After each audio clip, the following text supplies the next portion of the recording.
Antigo como no Novo Testamento, nós vemos oposição à verdade. A verdade fere os ouvidos e às vezes as pessoas não gostam de ouvir a verdade. E Jeremias sofreu muito por falar a verdade. E esse capítulo fala sobre isso, mas é bom nós nos colocarmos em posição que agrada ao Senhor.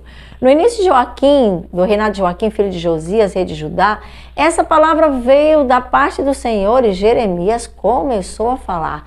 Assim diz o Senhor: coloque-se no templo, no pátio do templo, e fale a todos o povo da cidade de Judá que no templo do Senhor vem para adorar. Não omita uma só palavra. Diga-lhes tudo que eu lhe ordenar. Talvez eles escutem e cada um, quem sabe, se converta de sua conduta tão má.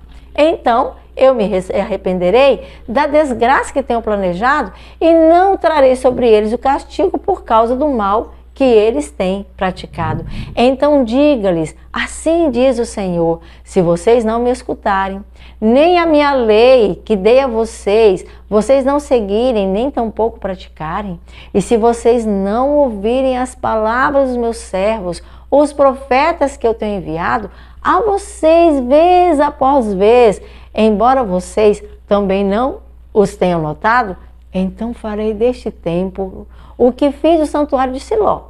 E dessa cidade farei um objeto de maldição. Entre toda tribo, entre toda nação desta terra, eu não terei dó. Os sacerdotes, os profetas e todo o povo ouviram essas palavras. Jeremias falar lá no templo do Senhor. E assim que Jeremias acabou de as palavras que Deus mandou, acabou para o povo falar, depois que falou ao povo tudo que o Senhor tinha ordenado, os sacerdotes, os profetas e todo o povo o prenderam. E Jeremias ficou ali, amarrado. Por que você profetiza em nome do Senhor?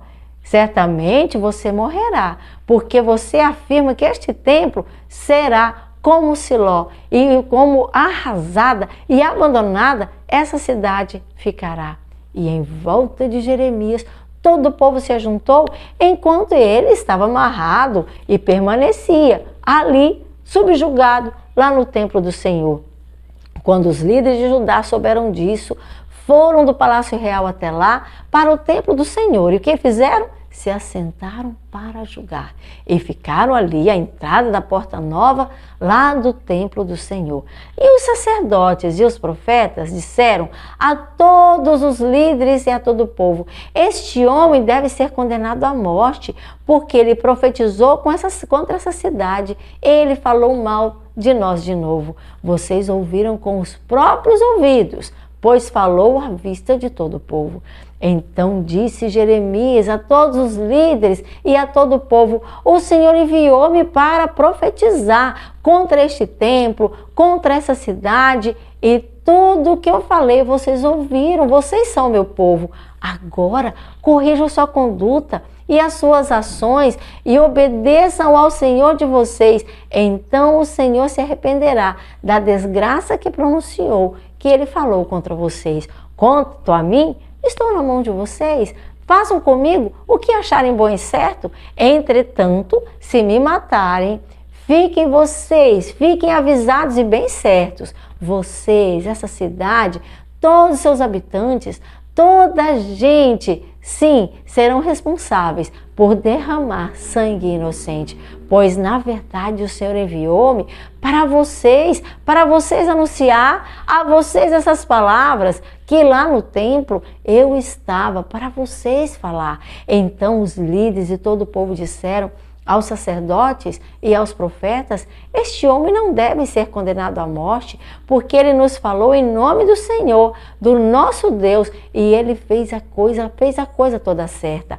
Alguns dos líderes da terra se levantaram e disseram naquele dia, e todo o povo escutou: Miqueias de Moresete também profetizou nos dias do rei Ezequias, que era rei de Judá, dizendo a todo o povo de Judá: assim diz o Senhor dos Exércitos, arada como um campo, totalmente arada, assim Sião será.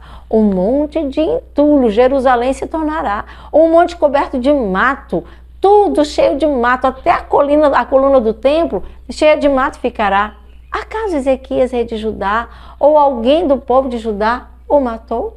Ezequias não temeu ao Senhor e não buscou o seu favor? E o Senhor não se arrependeu da desgraça que contra eles pronunciou? Nós estamos a ponto de trazer sobre nós uma desgraça, uma coisa terrível, um terror. Outro homem que profetizou em nome do Senhor foi Urias, de Criate Jearim, era filho de Semaías.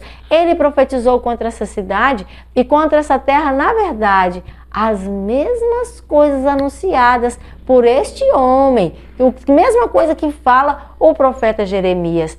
Ouvindo isso, o rei Jeoaquim, todos os seus homens de guerra, os seus oficiais, o rei procurou matá-lo. Mas Urias, não, ele fugiu, ele não esperou nada mais. Quando Urias soube disso, teve medo e fugiu para o Egito. Mas o rei Jeoaquim mandou Eunatã até lá e trazê-lo do Egito. Ele era filho de Aquibó e com ele vieram alguns homens, enfim, os quais trouxeram Urias do Egito e o levaram até o rei Jeoaquim, que o mandou matar à espada, como se fosse qualquer um. Depois jogaram o corpo dele em uma vala, de qualquer jeito, em uma vala comum. Mas Ahicam, filho de Safã, protegeu Jeremias com muito cuidado, impedindo que ele fosse entregue ao povo para ser executado.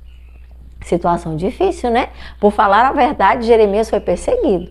Foi liberado ali, né? Não morreu porque alguém o protegeu. Queridos, falar a verdade nem sempre é fácil. Vamos ter problemas. Mas quando nós falamos a verdade, estamos com Deus e estamos protegidos para a vida eterna. Seja você fiel